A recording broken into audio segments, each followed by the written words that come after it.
Mama Dangote anaendelea kuwekeza upendo wake kwa bibi Zuchu na kumfanya Zuchu awe moja kati ya mwanamke ambaye mwenye thamani sana katika familia ya bwana mkubwa Diamond Platnumz, na wengi wao walitamani sana awe moja kati ya mwanamke ambaye anapitia changamoto ambazo ni za kawaida na sio kama zile zilizokuwa awali. Najua kuna wengi watajiuliza maswali mengi juu ya haya ambayo yanayoendelea kwa sasa, lakini ukweli utabaki kuwa pale pale, na kila mtu alitamani sana kuweza kuhakikisha maisha ya bibi Zuchu yanakuwa katika misingi na mikakati iliyo bora, lakini wengi wao waliweza kuzungumza na kusema kiukweli kutoka moyoni kabisa kuna siri nyingi ambazo zipo, na tunatamani sana kuweza kuweka kila kitu hadharani kutokana na yale ambayo yamekuwa yakiendelea katika mitandao ya kijamii. Tunajua Zuchu ni mwanamke ambaye anajielewa na anajitambua, hivyo tunaamini kila kitu kitakuwa katika misingi na mikakati iliyo bora zaidi, kwa sababu ni mwanamke ambaye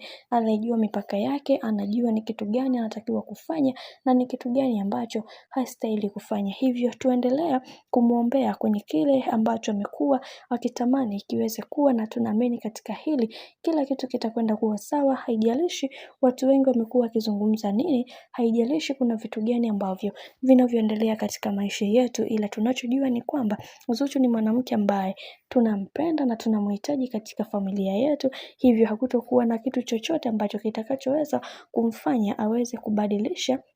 mwenendo wa maisha yake au kutufanya sisi tuweze kujisikia vibaya kwa namna moja ama nyingine, kwa sababu ni mwanamke ambaye mara zote anajua thamani yake na anajua ni kitu gani ambacho anachokitaka na kwa wakati gani. Bwana, mambo ndo kama hivyo, mambo yanazidi kuwa mengi juu ya sakata hili ambalo linaloendelea kwa kipindi hiki. Tuendelee kumuombea bibi Zuchu aendelee kuwa na furaha kadri siku zinavyozidi kwenda.